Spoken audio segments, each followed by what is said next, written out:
माँ को महसूस करके मेरे अंदर एक अजीब सा अनुभूति हुई।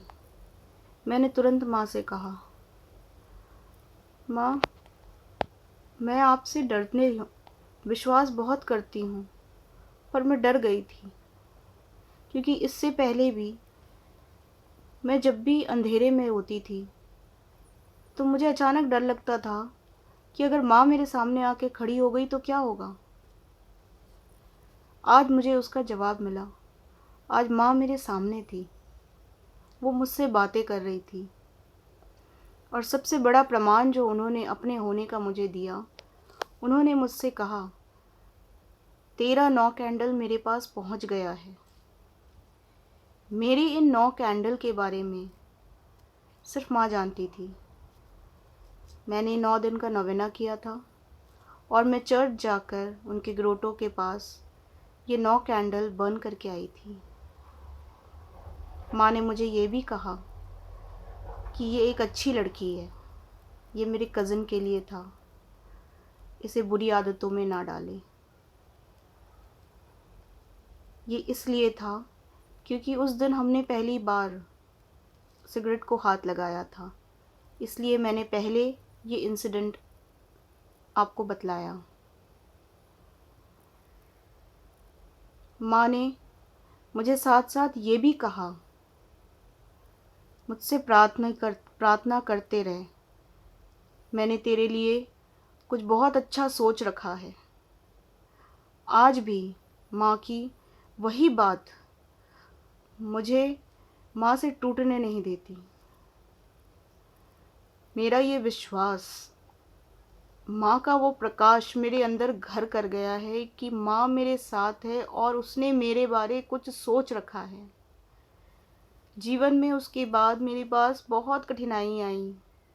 मैं आज भी अपने करियर में, अपने जीवन में सफल नहीं हूँ। फिर भी मुझे ऐसा महसूस होता है कि माँ मुझे इन सब कठिनाइयों से चलाकर इसलिए लेके आई कि मुझे जीवन का अनुभव हो, कि हर चीज़ को देखने के बाद मैंने ईश्वर को कैसे पाया। माँ ने मुझे प्रभु का रास्ता दिखाया।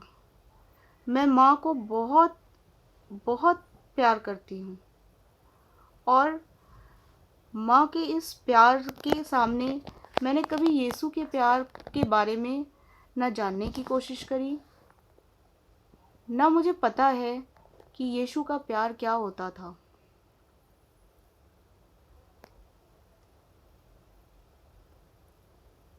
पिछले साल की बात है, किसी ने मुझसे कहा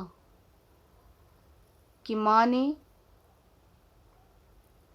के मध्यस्थता द्वारा आपने यीशु को पाया है।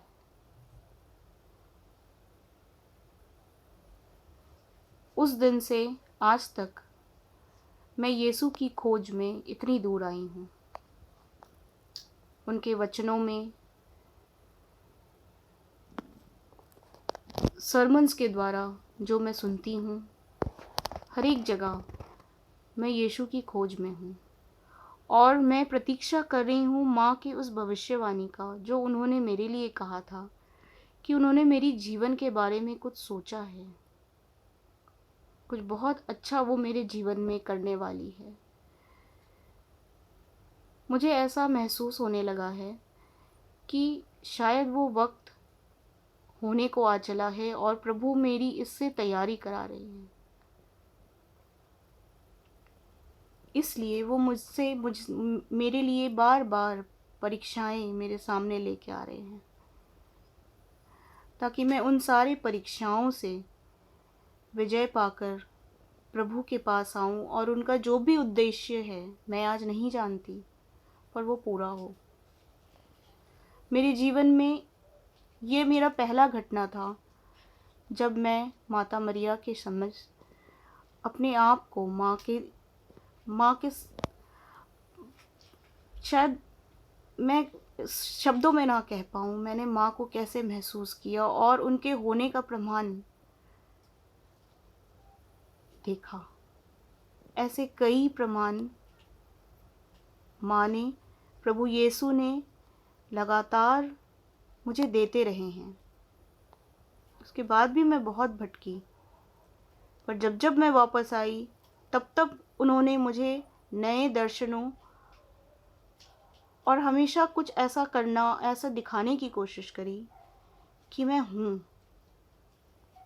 आज के वीडियो में मैं बस अपने पहले इस अनुभव के बारे में आपको शेयर कर रही हूँ। मुझे नहीं पता मैं ये वीडियो क्यों बना रही हूँ। बस मैंने अपने अंदर की इस आवाज़ को सुना और उस पर अमल किया। ये मैं कहाँ भेजूँगी, किसको भेजूँगी, ये कौन सुनेगा, मैं ये भी नहीं जानती। और इसके द्वारा यीशु मेरे किन प्रश्नों का उत्तर देंगे, मैं ये भी नहीं जानती। पर प्रभु के विश्वास में मैंने ये वीडियो बनाया है और उम्मीद करती हूँ कि मैं इसी तरह मेरे जीवन की जो जो घटनाएं हुई हैं मेरे साथ, मैं अपनी टेस्टिमोनी इस वीडियो के द्वारा बनाती रहूँगी। प्रभु मुझे राह दिखाएगा कि आज जो मैंने ये बनाया है ये कहाँ जाए, किसके पास जाए और क्यों जाए। मैं प्रभु के इस समय का, इस जवाब का इंतज़ार करूँगी। इसी के साथ मैं ये वीडियो अंत करती हूँ। प्रभु की स्तुति हो, प्रभु को धन्यवाद। Hallelujah, hallelujah.